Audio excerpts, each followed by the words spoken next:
Welcome back to the Edit Manhwa channel. Today's video is about the strongest MC in the Dungeons and Hunters manhwa, so let's begin. Adaptation and survival skills. Soho spent centuries on a different planet with no human contact, forcing him to develop extraordinary survival and combat skills. Connection to beast/nature.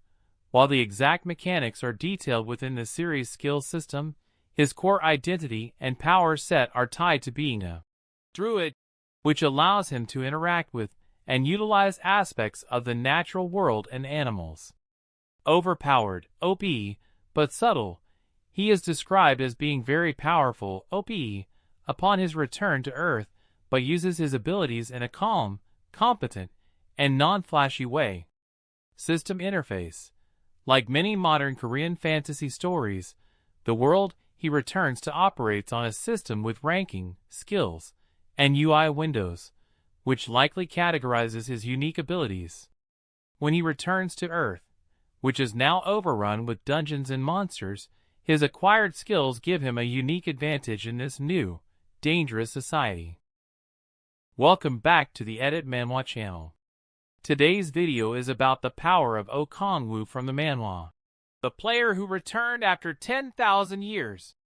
In the manhwa, the player who returned after 10,000 years, the main character, MC, is Oh Kong-woo. After surviving for 10,000 years in Hell, translated as roughly 10 years on Earth, he returns with the following primary powers and abilities as of late 2025. Core abilities. Authority of Predation, his primary awakening trait, which allows him to devour and absorb the powers, souls, and demonic energy of others. While initially sealed upon his return to Earth, he gradually unlocks its potential to regain his former status as the Devourer of Worlds. The 666 authorities. In Hell, Kong-woo mastered 666 unique authorities, skills/powers. Upon returning to Earth, most are locked by Gaia's system, forcing him to strategically unlock them or find workarounds using demonic energy. Demonic energy manipulation.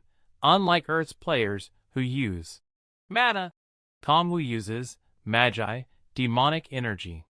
He is a master of utilizing this energy for high-level combat, physical enhancement, and summoning.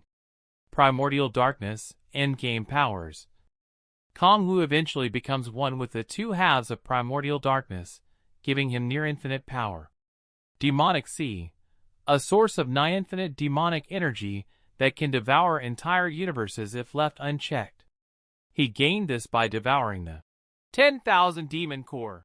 Black Sky, the second half of primordial darkness, which grants him control over vast dark and shadow powers born at the beginning of the universe. Unique traits. Demon God's Legacy. This ability allows him to convert the faith of his followers into divine power, deific essence, a rare feat that enables him to bypass standard ranking systems for gods and constellations. Authority of Seal. Gained later in the story, around chapter 93, it allows him to seal away a target's power through physical contact. Subordinate Summoning. As the supreme ruler of Hell, he can summon powerful demonic subordinates like Balrog and Lilith to Earth to fight alongside him.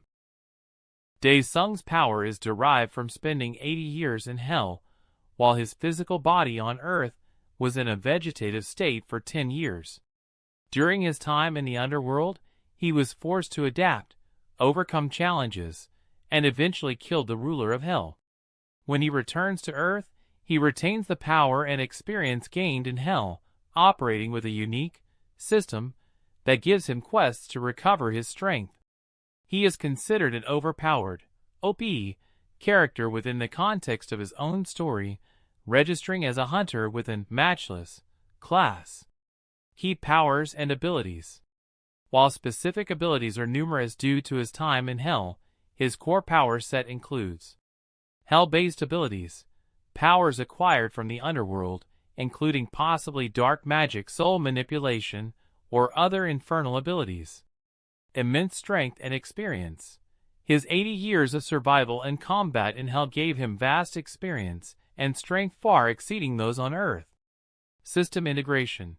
He uses a game-like system to guide his power recovery and growth in the modern world. Hunter classification. He operates as a hunter, using his unique powers to deal with supernatural threats. Kim Kai-bong, the protagonist of the manhwa Limit Breaker, possesses godlike power due to an error that trapped him in an awakening dimension for 3,000 years, during which he constantly trained and leveled up. While only 10 years passed in the real world, he returned as a max-level player with stats described as being in the 99999999999 range. His power system revolves around the concept of breaking limits and includes overwhelming stats. His primary strength is his incomprehensibly high base statistics, health, strength, etc., that far exceed those of any other character in his world. Limit Breaker skill. The core of his ability, which allows him to continually surpass conventional limits. Explosive power. He can manifest his power in devastating attacks. One notable example, the Explode skill, has been calculated to have a yield of nearly 3 teratons of TNT, putting his destructive capacity at a small country level, with some fan interpretations suggesting even higher, supernova, level power in later stages. Invulnerability. Due to his immense health and defense stats, he is nearly impossible to kill by conventional means, capable of brushing off attacks that would annihilate others. Versatility. While specific skills aren't always the focus over his raw stats, his training over 3,000 years gave him a wide array of mastered abilities, allowing him to adapt and overcome various threats with ease. Essentially, Kim Kai-bong's power is defined by the sheer scale of his cultivation, making him vastly overpowered compared to everyone else in his reality.